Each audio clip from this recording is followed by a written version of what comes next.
Hey guys, welcome back. AuraBomb here, bringing you a discussion video talking about Titamon from BT6. Now, I know I don't usually like doing these discussion videos on cards before the full set gets revealed, but because the card pool in Digimon is so big and there's a lot to talk about in these super rares nowadays, instead of making a 2-hour long discussion video over the set release, I'm just going to be doing these super rares individually. That way I can call back to these videos during the set release video. And also, if any new cards get revealed in the set release that I feel like are worth talking about in comparison to the super rare videos I'm going to be doing, I can just call back to those videos and call back to those cards in the set release video instead. That way, it's the best of both worlds. You guys get more content and you guys get my ideas of cards immediately as opposed to having to wait. So that's really cool. We're going to be doing the competitive value of these cards, how you can combo with them, are they better than other cards that are already released, yada yada yada. You guys know the drill. So if you guys like this kind of content, don't forget to drop a like, subscribe, share, all that good jazz. It's always greatly appreciated, and hit that notification bell. Now let's talk about Titamon here. It is a 12,000 power, 12 card, 12 cost hard play with a 4 to evolve memory cost, which is this card's biggest Achilles heel, because that is a problem.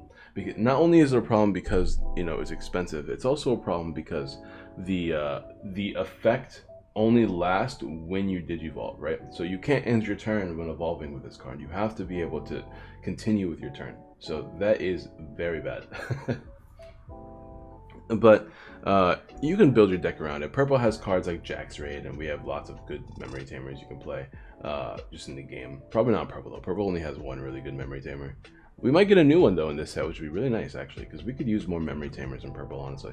But that aside, Titamon, pretty cool card nonetheless, because it has some really powerful effects. It's got a when digivolving, you can trash one card from your hand, then you may play one purple level 4 or lower Digimon card from your trash without paying its memory cost. So immediately you already have a +1 body when you evolve into this card. It's a level 4 too, which means you can probably cast a blocker when evolving into this card by trashing one card from your hand, which is pretty nice.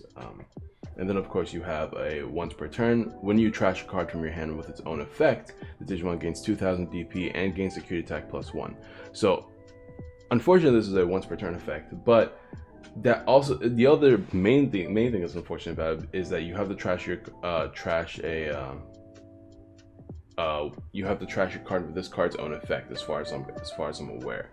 At least that's the way it's worded, right? When you trash a card in your hand with your own effect, the Digimon gets 2000 DP and gains security attack +1 for the turn. So I'm not too sure if I think it's saying with this card's own effect. So that aside, that means that whenever you evolve into this card, you don't want your turn to end.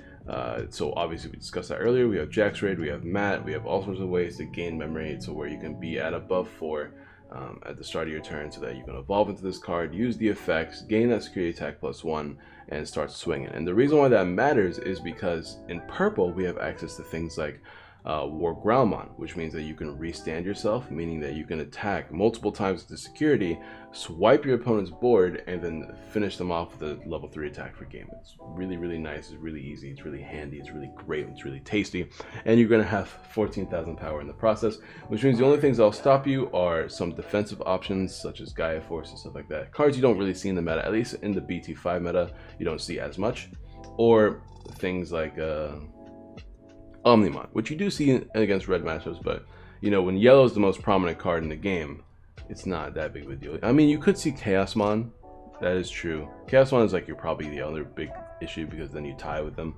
But Chaosmon is usually at a low count in yellow decks, so when yellow is the most dominant deck in the format, then you have a pretty good idea of what you're going to be hitting in security, right? So what I'm trying to say is, in most cases, you'll be sweeping your opponent's security with relative ease with this Titamon card, so that's really cool.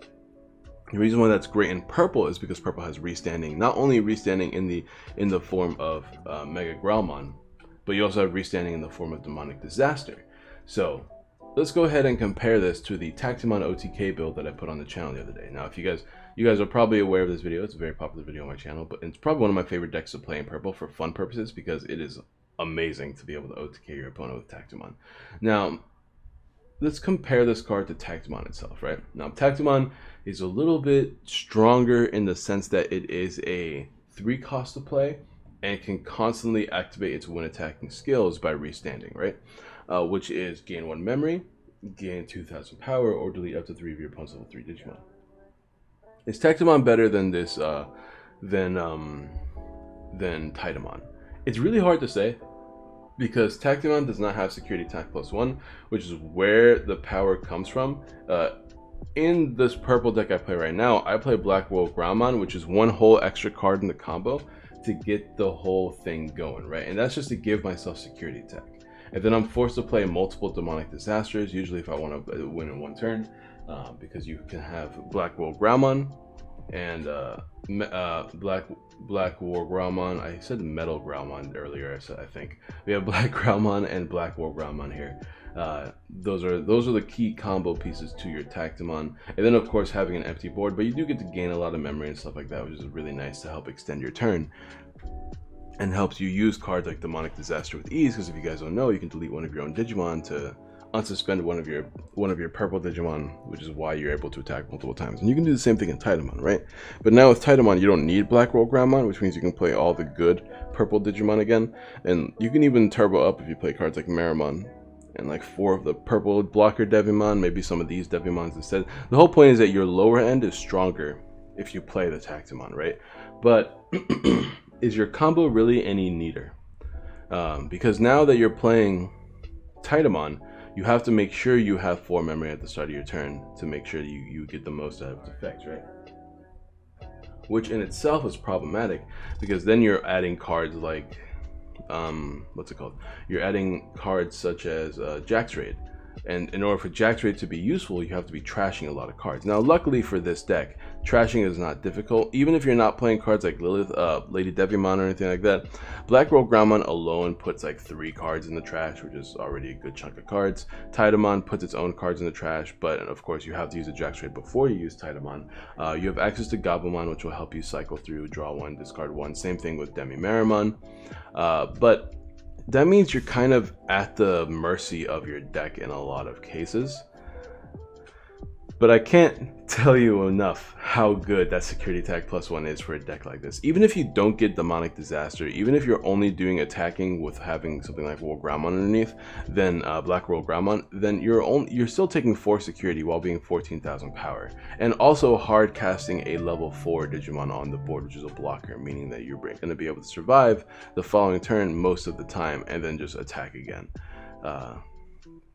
Usually attacking for game at that point, right? Because if you can end your turn by summoning a guy, you've taken 4 security, you have a Titamon left, any dude you summoned to end your turn, and a level 4 blocker, right? So all you need to do at that point is attack once with Titamon and attack for game, assuming your opponent did not delete any of your Digimon or has a blocker themselves. So it's a lot easier to win the game, but only if you have that memory. Now, luckily, this is a game of Digimon, right? Your opponent can give you 4 memory if they so choose. So there's also that. But seeing how this game is all about memory control, unless you're playing against very particular archetypes, your opponent will never give you that much memory, on purpose at least, unless they have to. So, do I like Tactimon more than I like Titamon? I think I still do, but I really want to play Titamon before I give a final verdict for sure, because I can change the way this deck is built. Instead of playing MTOArtOffical to give myself more Digimon for more of that infinite loop that we were talking about earlier, I could do something along the lines of Lilithmon to reuse my option cards that are being trashed, or I could use something like Lady Devimon to help me draw 2, discard 2, so I can use Jax Raid faster. But that does still take up deck space, right? Because now in this Tactimon build, I'm playing cards like Earthshaker, Hell's Gate, etc, etc, right? I'm playing some removal cards so I can at least have board presence while I build up my board. While if I were to play stuff like Lady Devimon and the works, I'm probably playing less of those cards because I'm all in on the OTK, which means if I don't draw into the combo pieces, I'm probably gonna be unhappy. And I've never been a huge fan of combo decks that are focused purely on the combo in Digimon, because you're so reliant on your deck working with you in a lot of cases, unless you have an obscene amount of draw, which happens in purple for sure, but it's at the cost of the way you build your deck, right? Which is annoying in its own right. I don't know. It's just me kind of spewing my thoughts. This is really unscripted, but I like these kind of conversations. What do I think about this card? It's no Chaosdukemon. If you guys don't know, huge fan of Chaosdukemon, which is removal as well as, you know, it's removal with also a board, while also being a board builder. And obviously it's a purple card, and you can evolve an Omnimon, which is another thing you can do with these Titamon decks. You can play Omnimon instead, which is, it's alright. You can also play Millenniummon, stuff like that, which is its own different deck build, which is why I like Chaosdukemon so much, because it's built in so many good things that you can fit in the Omnimon package as well. But that's my thoughts on the card itself. Let me know what your thoughts in the sorry guys, let me know your guys' thoughts of Titamon in the comments down below. And yeah, I'll see you guys next time.